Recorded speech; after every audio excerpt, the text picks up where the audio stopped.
Welcome to the Jerome McClain Show. I'm your host, Jerome McClain, and let's get into our episode.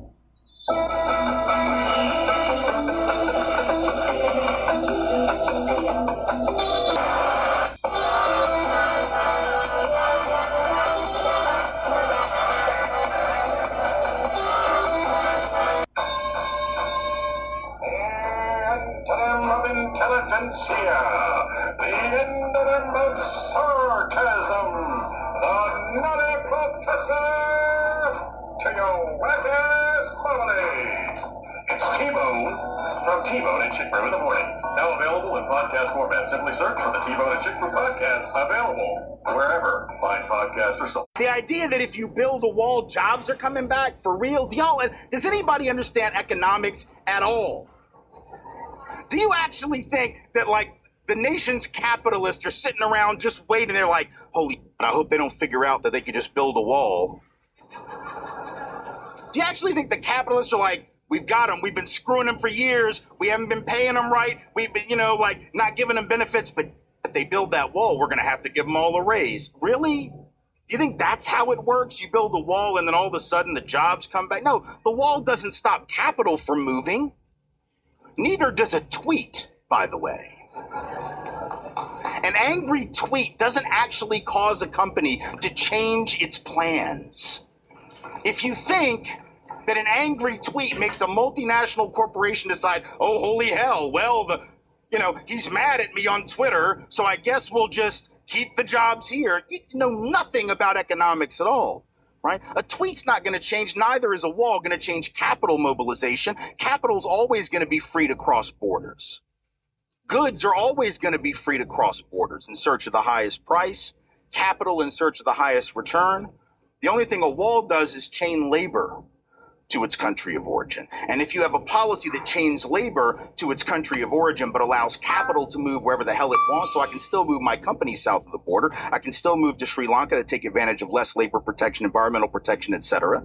All you've done is tilt the game against labor permanently, and not just labor south of the border, but labor north of the border as well. Labor in this country would be far better off to have more folks here who were fighting for justice, who were fighting for better wages, who were fighting for better benefits, not something like a wall or a deportation policy that would limit the ability of those folks to mobilize for radical change. That is not a pro-worker policy, but it is very much in keeping with the mentality that says to those non-rich white folks, your problems are those people. And as long as we can keep folks thinking that, we're not dealing with the real problems. 3/5 of a human being. That is not ancient history.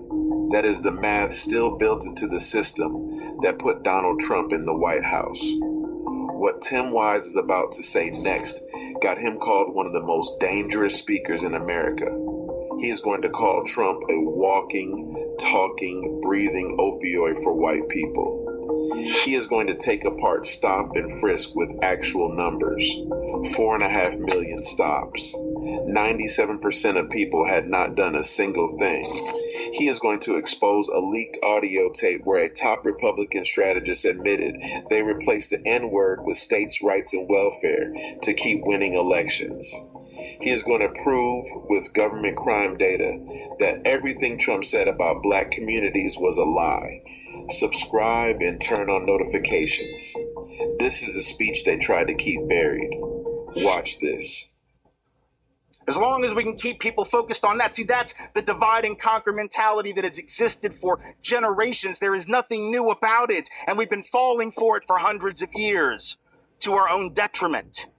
So we have to be prepared to actually deal with that. What does that mean? What does it mean to not know that history? See, it's not just a history lesson, right? It also helps to explain what's going on right now. History, sometimes we don't get why it's relevant. We sit in classes learning history and we think why do I need to know this stuff? And I understand, because a lot of times it's taught in a very sterile kind of way and sort of boring way. And it's why do I need to know this, right? Why is this important? Why can't we just ignore this? Well, a lot of reasons why you can't. Just as one little point, because, white folks, we love to do this, right? White folks, particularly around race, we like to say things like, why can't black people just get over it? Slavery was a long time ago. All right? Why can't they just move on? Well, this is sort of precious coming from people who set off fireworks every July 4th. Because that's some old too, right? Like Independence Day, that didn't happen last week, right? We didn't break away from the British last Thursday. That's some old, but we're still celebrating that. So when it's stuff that makes us feel good, we love it. When it's stuff that makes us feel better than others, superior, like we're the greatest people in the greatest country ever struck off in the forehead of God Almighty, oh, we'll remember that forever. We just don't like the stuff that brings us up a little short, makes us look a little less than superior, maybe not quite as good as we'd like to believe. If you don't understand why the past affects the present, particularly around issues like enslavement, putting aside the inheritance of wealth and the lack thereof, part of which is certainly an explanation for why currently the median white wealth is 15 times the median African-American wealth and 11 to 12 times the median Latino wealth. Certainly that has something to do with history, who had access to resources and who didn't. But putting aside that, let's just understand something. The only reason Donald Trump is president right now is because of a little thing called the Electoral College, which was put in place by folks. See, we got this revisionist history that we've been spinning for the last couple of months about the Electoral College. Oh, it was put in there to prevent tyranny. For real, you think? Do you really think that? Because I don't think that. Right? That might have been one of the things that folks were concerned about, but it was also put in because folks like the folks in Virginia, in the bigger slaveholding states, right, didn't want direct democracy or anything even remotely like it because it would have hurt them, because so much of their population was not enfranchised, right? So much of their population in some areas, 40% or over half of the people in some of those slaveholding states were what? Disenfranchised, counted as 3/5 of a human being, not considered people. And if you had anything remotely resembling direct democracy, those states would have been harmed by that. So in fact, the Electoral College was in part a compromise with slaveholding states, states who were dependent upon enslavement as a mechanism of economic development so as to improve their political position vis-a-vis non-slaveholding states. So if you don't understand how slavery, because this is the point, right? Even if you don't think racism was key to Donald Trump's own campaign, which, suggests to me that you might have been asleep for the last several months, even if you believe that, understand that racism in the 1700s, white supremacy embedded in the structure of the country at the founding of the country is most definitely implicated in his election, because without the obeisance to the Electoral College, without that compromise, we know he would not be president right now. So that is why we have to think about the past, and that is why the past affects the present. See, inertia is not just a property of the physical universe. It is also a property of the socioeconomic and the political universe that we have to address. And it's important for us to address that as a systemic matter. See, this is the other problem. We talk about race and racism, right? That I think we got to move through if we're going to be effective. Because ever since the election, it's been very, it's easy, I suppose, for people to, and they ask me this a lot, and you've probably, sort of come up upon these kind of conversations where people are, do you think Donald Trump's a racist? Donald Trump a racist? Are all of his supporters racist? All of these are the wrong questions, right? It isn't really about whether he's a racist or whether his supporters are racist or not. I would never, first of all, assume that all of anybody's supporters are anything. Right? I mean, that would just be ignorant. I would never say like, oh, the only reason you would ever vote for Donald Trump is because you're a bigot. Look, not only are not all of Donald Trump's supporters racist, not all of Hillary Clinton's aren't racist. Let's be clear about that. And in fact, in 2008, I remember there were polls that came out like a month before the election, right? Where something like 28% of white Democrats who said, and I assume they were telling the truth, that they were going to vote for Barack Obama in a month or 6 weeks or whatever it was. 28% of white Democrats 6 weeks out from the election said, yeah, I'm going to vote for that guy. But they acknowledged to pollsters that they still believed at least one, if not several, racist stereotypes of black people to be true. So what does that mean, right? It means like, yeah, I don't like a lot of them, but that one's okay. Right? It's racism 2.0, but it's some updated software, but it's running on the old mainframe. It's some of the same old, you just sort of repurposed it, repackaged it. But if I believe that the larger group is dysfunctional, the fact that I carve out an exception for one guy, right, or a handful of people doesn't change that it's still racist. So this isn't about like, oh, this person is awful and this person is great. and these people are awful and these people are great. We're all a mix of awful and great. It's the reality, right? We've all been conditioned to be racist and to be sexist and to be classist and all of this stuff, right? We've been hit with that stuff ever since we were kids. So none of us are completely free from that. That's the idea that we can divide ourselves into like the racist and the unracist is just nonsense, right? It's not about that. It's like if we ask if Donald Trump is a racist, it's sort of like asking if a drug dealer is also an addict.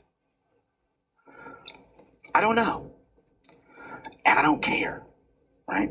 It's like with Donald Trump, it's like, I don't know if he gets high on his own supply, but I know what he's selling, right? So at some point, whether or not he's a racist, if he's actually manipulating on the basis of race, if he's using race and racial resentment and racial anxiety in order to get elected, the action is racist. It's not about somebody's core character. And this is something that the right has been manipulating for a very long time. Go back to 1981. There's a audio recording. You can Google this and listen to it yourself. 1981, Lee Atwater, who was for a long time, probably before Karl Rove, the most prominent conservative Republican consultant of the modern era. He had worked for Reagan. He worked for George H.W. Bush. He worked for all the sort of leading conservative Republican candidates through the 80s and into the 90s. He has since died of cancer and but before all of that, before he got sick, when he was still very much embedded in Republican conservative politics, 1981, there's an audio tape of him where he actually admits this as a strategy, right? He actually is on the tape saying, listen, back in the 1950s, you could say, and, it's the N word. I'm not going to say it. He says it in the tape like 3 times. He says it over and over and over again. And then he says, but by the 60s, late 60s, you can't say that word anymore. It gets you in trouble. So you start using other words like states' rights and crime and welfare, right? And taxes, right? And he says, and now you're getting so abstract, it sounds like it's all just about economics. But the real purpose and the point here is that black people get hurt worse than white people. So he's admitting, this isn't me saying this about right-wing folks. It's not me saying like, that's what they're doing, right? It's not Ian Haney Lopez, the author of Dog Whistle Politics, saying this is what they're doing. It's the guy who's actually originated the theory and the practice who's saying, yeah, this is that we do. We just make up words and make up concepts and we sucker people with these ideas to actually hurt black folks. That is what we do. Now, Lee Atwater apologized for some of that before he died. Other folks have not. They keep doing it. Right. And so when Donald Trump gets up and said, now, see, the difference, right, is that like there's a difference because Atwater was all about the dog whistle and Trump is like about the bullhorn. Right. Like the dog whistle is he used coded language, but Trump was just like, screw it. Mexicans are rapists. Right. And we're going to stop Muslims. He didn't really learn all Atwater's lessons. Like Atwater would have been like, dude, just like, could we talk a minute? Like, you're not really doing this right. Like you need to pull back. But by the end of the campaign, he was learning, right? He would talk about when he would address black folks, right? Of course, he never actually addressed black folks. He would go into white suburbs around black cities and talk to white people about black people. So he went to the suburbs of Milwaukee and had an all-white audience where he talked about the inner city, which is just interesting phrase, right? Because we haven't used that phrase to describe urban space in like 25 years. So he's still stuck in a mentality of, 25 to 30 years ago. He's like, the inner city is full of carnage and it's falling apart. Everything's terrible. You can't walk out the street without getting shot. Now, at the time, remember, everybody said, oh, you know what he's trying to do? He's trying to signal to people that he really cares about the black folks. He's trying to signal to those suburban white folks who might want to vote for him, but they're sort of like, oh, I think he's racist, that he's not because he cares about the black. That wasn't what he was doing, right? What he was doing by reminding white folks about how dangerous and dysfunctional and pathological and horrible black folks in the city were was he was reinforcing their stereotypes and saying to them, I'm the one that can solve this problem. He wasn't signaling concern for those communities. He was and he was lying. He was lying because, in fact, violent crime in this country, including in black communities, is roughly half of what it was in the early 90s. That is a fact. And you can look it up and you can argue with him and he will ignore it because facts are fungible to him. And yes, there's been an uptick in the last 2 years in about half of the large metropolitan areas, but the other half, there's been no increase or even a decline in violent crime. Overall, violent crime down. Violent crime even in Chicago, a third below what it was in the early 90s. Violent crime in Los Angeles, 40% below what it was in the early 1990s, or 50% below. Crime in Washington, D.C. at a level it hasn't been seen since 1965. Black male homicide rates lower today than they were in 1950. Now that is what is factual, but we don't want to know about that because we want to paint certain communities as inherently dysfunctional, out of control, filled with carnage, because then we can turn our will over to the great man who can solve all those problems. How? Because he says we're going to do stop and frisk. We're going to turn the police loose, just like we did in New York, because it worked so well. Stop and frisk, he says, worked so well in New York. Did it really? No, it didn't work. First of all, it's unconstitutional as hell. That's why it was thrown out. But more importantly, it didn't work at all. 88% of the people that were stopped were people of color, right? And only 6% of the people stopped even got a citation for jaywalking, right? 94% of the time they hadn't done anything. 6% of the time they got a citation for something, usually a very minor offense.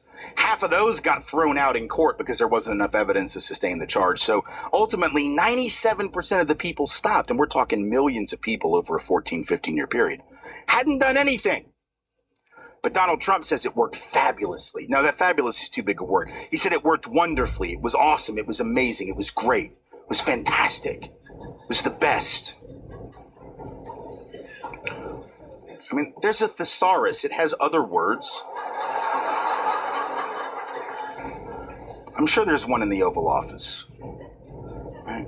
He says, it was great. It worked wonderful. It didn't work because hardly anyone was guilty of anything. The theory was it was a good way to get drugs off the street. Well, they only found drugs in 1.2% of all searches.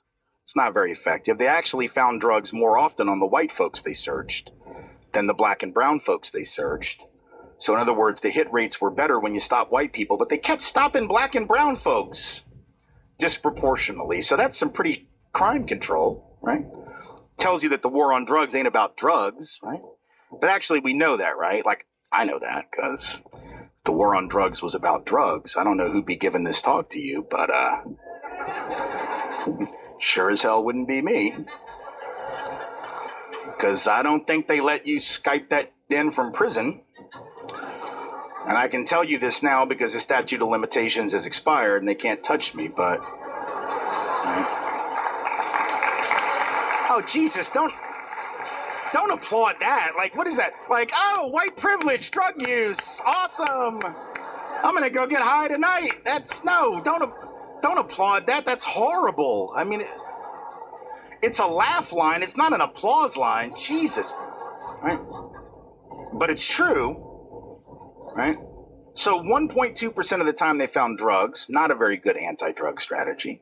The other folks, like the chief of police who brought the program in, said, oh, it's a great way to get guns off the street. Really? Okay, so in the 9 years that were under review in the court case on stop and frisk, they had 4.5 million stops under review over the 9-year period. You know how many guns they found out of 4.5 million stops? They found 4,500 guns. Do the math. It's 1/10 of 1% of the people whom they stopped actually had a gun on them. I could do better at finding guns in New York by just walking down the street and randomly tagging people, right? Just like walking up being like, you got a gun? You'd be like, yeah, I got one right here. I'm sure I could find like at least 0.2 of 1%, just like flipping a coin, like just randomly pointing people out, paintball, right? That's not a plan. It's not about crime control. It was about black and brown people control, right? That's what this is.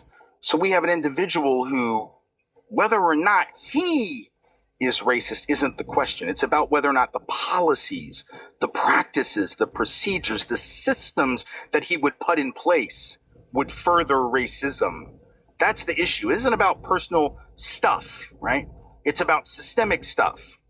And we need to understand it that way also for the sake of the people that did vote for him, because we got to have two things that happen from here on. We got to have radical honesty, which means we got to call both when it needs to be called, and we got to name things when they are in fact fascist and authoritarian and racist and, things of that nature and sexist and all of that. We got to call it what it is. Read those numbers one more time and ask yourself how any honest person can defend this system. Stop and frisk. 4.5 million stops over 9 years. 88% of the people stopped were black and brown. 94% had not done anything at all. They found drugs 1.2% of the time. And when they did search white people, they found drugs more often. They found guns on 0.1% of the people they stopped. 4,500 guns out of 4.5 million stops. You could find more guns by flipping a coin on a random New York street corner, and Tim Wise said exactly that. But Trump called this program fantastic, wonderful, the best, because it was never about crime. It was about control. It was about reminding black and brown people in those neighborhoods that your body is not your own, that you can be stopped at any time, searched at any time, humiliated at any time for nothing. And then Wise played the card that should have ended the entire political conversation in America decades ago. The L.E. Atwater tape. This is not a conspiracy theory. This is not opinion. This is a senior Republican strategist on audio in 1981 admitting the entire playbook. He said it clearly. You used to be able to say the N-word. By the late 60s, that gets you in trouble. So you start saying states' rights, crime, welfare, taxes, and his exact words. The real purpose is that black people get hurt worse than white people.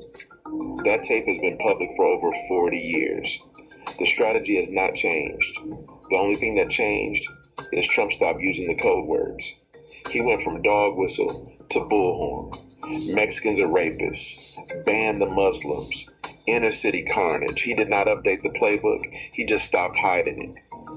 And the most devastating thing Wise said in this entire segment was not about Trump at all. It was about the Electoral College. The system that put Trump into office was designed as a compromise with slaveholding states. States that counted black human beings as 3/5 of a person to boost their own political power. The racism of the 1700s is not in the past. It is the mechanism that selected the current president. They do not want you to connect those dots. Now you have. Thank you for watching. Like this video, subscribe, and share it. See you in the next one.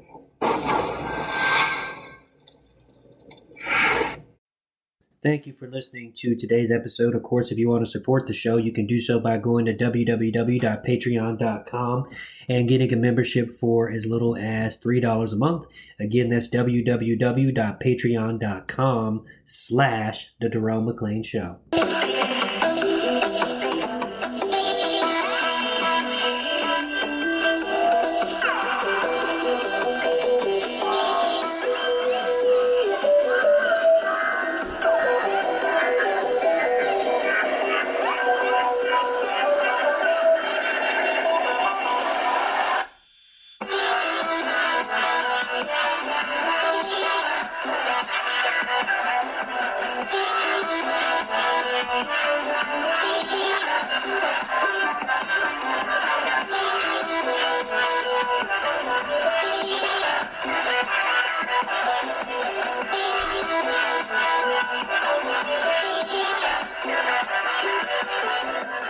The Jerome McClain Show is fully listener-supported, independent media that won't lead you to tribalism. Get a membership and support independent media at www.patreon.com/The Jerome McClain Show.